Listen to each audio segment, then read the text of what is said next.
다음은 국민의힘 소식 살펴볼 텐데 어제 윤희숙 혁신위원장이 혁신안을 발표를 했는데 이걸 두고요. 논란이 확산하고 있습니다. 일단 윤희숙 위원장 브리핑부터 듣겠습니다. 당이 이 지경까지 오기까지 우리 당원들을 절망하고 수치심을 느끼게 한 일들이 쭉 있습니다. 우리가 지금 탄핵의 바다를 건너지 못하고 있는데 더 이상 사과할 필요도 없고 반성할 필요도 없다라고 얘기하시는 분들, 지금 당을 죽는 길로 다시 밀어넣고 있는 겁니다. 탄핵의 바닷속으로 아예 그냥 더 머리를 쳐들지 못하게 당을 누르고 있는 거예요. 저는 이런 분들이 인적 쇄신의 영순이라고 생각합니다. 정리를 하면 대략 이렇게 됩니다. 어제 윤희숙 위원장이 얘기한 부분을 다 망라돼 있습니다. 쌍권, 이른바 쌍권 의원 있고요. 김문수 후보, 단일화 입장 번복 관련해서 김문수 전 후보 겨냥한 거 아니냐. 당원 게시판 문제도 꺼내 들었고요. 관저앞 시위에 나왔던 의원들은 어떻게 할 것이냐. 최 의원님, 그래서 조금 이게 윤희숙 위원장의 혁신안이 실질적으로 당내에서는 거의 다 반발하고 있는 상황 아닌가요? 그러니까 뭐 속된 말로 뭐 모두각이라고 하죠. 예. 모든 계파를 모두 다 혼내버리려는 그러한 것이어서 그래서 지금 당 내부에서는 이런 의심을 하죠. 윤희숙 혁신위원장의 자기 정치인가? 결국에 윤희숙 위원장이 돋보이게 하려고 저렇게 모든 사안을 다 들고 나와서 혁신안에 이름을 올려보겠다는 그런 것인데 예. 결국에 혁신위원회는 실현 가능한 것을 혁신하려고 해야지 그것이 나중에 열매로 돌아오는 것이죠. 그렇겠죠. 그럼 모든 것을 건드려서 모든 것을 한번 혁신을 해보겠다는 것은 아무것도 안 하겠다는 것과 동일한 겁니다. 그렇기 때문에 이번 혁신위에 저렇게 모두까기식 그 나열형, 병렬형 혁신 과제는 예. 매우 현실 실현 가능성이 낮기 때문에 저는 이것은 누구로부터도 동의를 받기 어렵다. 그렇기 예. 때문에 지금 또 시기가 어떻습니까? 지금 뭐 여러 그 이재명 정부 일기 내각에 여러 장관 후보자들께서 너무나 좀 국민 정서에 맞지 않는 분들이 많이 계셔서 예. 국민들의 여론이 나쁜데 그 부분에 대해서 지금 국민의힘이 집중해서 낙마를 이끌어내든지 국민의 여론에 맞게 정서에 맞게 그런 행동이 나오도록 이끌어내는 것이 지금 국민의힘의 역할인데 예. 지금 국민의힘은 서로 내부에서 서로 다투느라 그런 것들을 못하고 있죠. 지금 문재인 정부가 그때 굉장히 힘이 셌습니다. 그때 문재인 대통령 임기 초반 한 달 만에 지지율이 80%까지 올라갔습니다. 그랬죠. 그런데 그때 장관 후보자 3명이 낙마했습니다. 그것은 그랬었나요? 그렇습니다. 그 문재인 대통령이 가장 아꼈던 법무부 장관 후보자도 낙마했습니다. 그 때문에 문재인 대통령이 또 더 아꼈던 조국 민정수석이 굉장히 궁지에 몰렸습니다. 왜냐하면 민정수석 너 지금 그 검증 똑바로 하고 뭐 예, 했어? 예. 이런 내부의 비판 그리고 당 안팎의 비판, 여론의 비판이 빗발쳐서 문재인 정부가 사실 굉장히 어려운 지경에 처했습니다. 그것은 사실 야당의 힘이었습니다. 당시 국민의힘. 예. 국민의힘도 탄핵 때문에 그때 얼마나 어려운 지경이었습니까? 하지만 그때 우리가 할 일은 지금 인사청문회에서 부적격 후보를 낙마시키는 것이었다. 예. 이렇게 해서 굉장히 많이 낙마시켰거든요. 그런데도 국민의힘은 그래도 욕을 많이 먹었습니다. 그런데 지금 국민의힘은 무엇을 하고 있는지 예. 저는 사실 이게 굉장히 의문부호가 붙습니다. 그거 여쭤보려고. 그래서 지금 인사청문회 열심히 예. 해야 되고 그리고 내부 혁신은 또 조용하게 해야 되는 것이고 예. 그런데 인사청문회보다 내부 혁신의 목소리가 지금 더 큽니다. 그렇기 때문에 지금 저는 국민의힘이 국어 시간에 국어 공부해야 되고 수학 시간에 수학 공부해야 되는데 지금 과목마다 엉뚱한 공부를 하고 있다. 그래서 예. 시험 점수가 나쁘다. 그 혁신의 때를 놓쳤다는 말씀. 이미 놓쳤죠. 이미 예. 놓쳤기 때문에 지금 혁신은 장기 과제로 가야 됩니다. 그런데 지금 국민의힘은 지금 거꾸로 하고 있다. 지금 국민의힘이 해야 될 것은 이재명 정부가 잘하지만 그래도 못하는 부분을 끄집어내서 예. 핀셋으로 집어내서 국민들에게 알리고 그것이 바로 국민 주권의 정부에 맞게 예. 나쁜 장관은 안 된다는 것이 국민의 마음입니다. 이렇게 설명하고 이재명 정부에게 촉구하는 것이 지금의 자세인데 지금 국민의힘은 지금 그 할 일을 하지 않고 지금 내부 헐뜯기 때문에 아무것도 못하고 있다. 저는 알겠습니다. 국민의 정서와는 다른 길을 가고 있다고 생각합니다. 예. 혁신안이 나오자마자 송원석 비대위원장을 비롯해서 권영세 전 비대위원장, 나경원 의원 다 비판적인 목소리를 내고 있습니다. 구체적으로 뭘 지적하는지 한번 들어보겠습니다. 어떤 사람을 내친다든지 하는 것이 혁신의 최종적인 목표가 아니라는 점은 조금 전에 제가 누차 말씀을 드렸습니다.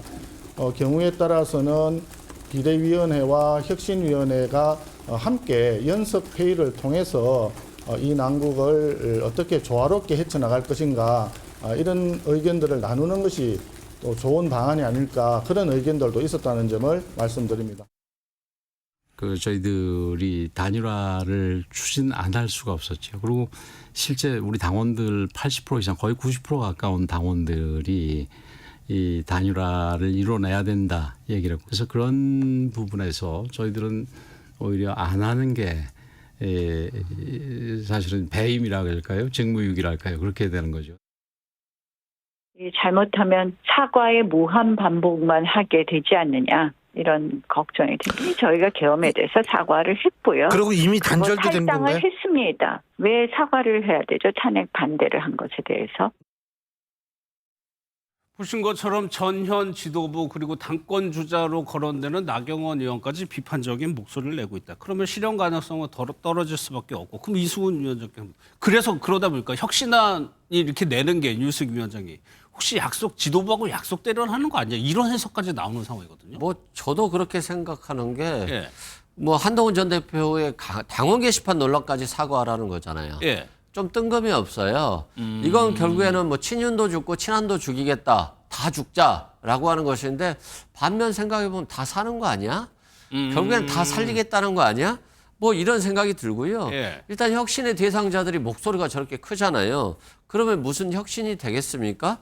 또한 지금 혁신이 꾸려진 지 며칠 안 됐는데 좀 심사숙고해서 예. 청문회 과정을 거친 이후에 좀 혁신안들을 하나씩 내놔도 되는데 뭐가 저렇게 급한지 모르겠어요. 마치 자기 정치한다는 좀 느낌이 들고요. 또 그럼 8월 말이면 당대표 선거 한다는 거 아닙니까? 예. 그럼 당대표 선거가 짠 나타나서 국민의힘은 이렇게 혁신하겠습니다라고 하면서 혁신위원들도 좀 만들고 뭔가 혁신의 분위기를 만들어야 되는데 예. 윤희숙 전 의원이 다 만들어 놓고 새 당대표 만들어지면 이거 어떻게 하실 거예요? 물어봐야 되는 거잖아요. 모양새가 별로 안 좋죠. 예. 새로운 당대표가 뭘 끌어가야 되는데 좀 끌려가는 모습들이 보여질 수 있기 때문에 시기상 혁신위가 너무 늦었고 또 했다라고 한다면 조금 있다가 뭔가를 발표하고 해야 되는데 타이밍을 전혀 못 맞추고 있다. 그래서 윤희숙 전 의원이 이거 뭐 죽이려고 온 게 아니라 다 살리려고 온 거 아니야?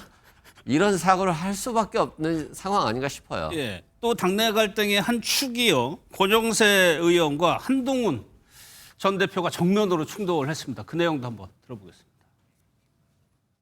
개인 한동훈이 아니라 당대표 한동훈으로서 계엄을 민주당보다 어떤 정치인보다 먼저 적극적으로 목숨 걸고 막았다.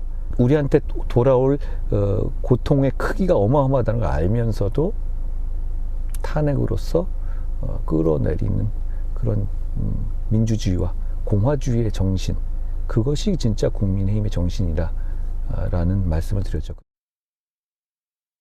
이번에 대선 경선에 있었던 분들이 사실은 문제 있는 부분들이 다 있었습니다. 한동훈 대표 같은 경우도 뭐 2등으로 네. 된 분인데도 뭐 사실 선거에 그렇게 큰 도움을 주질 않았고 어떤 면에서는 선거에 좀 방해가 됐다고 그럴 수가 있겠죠.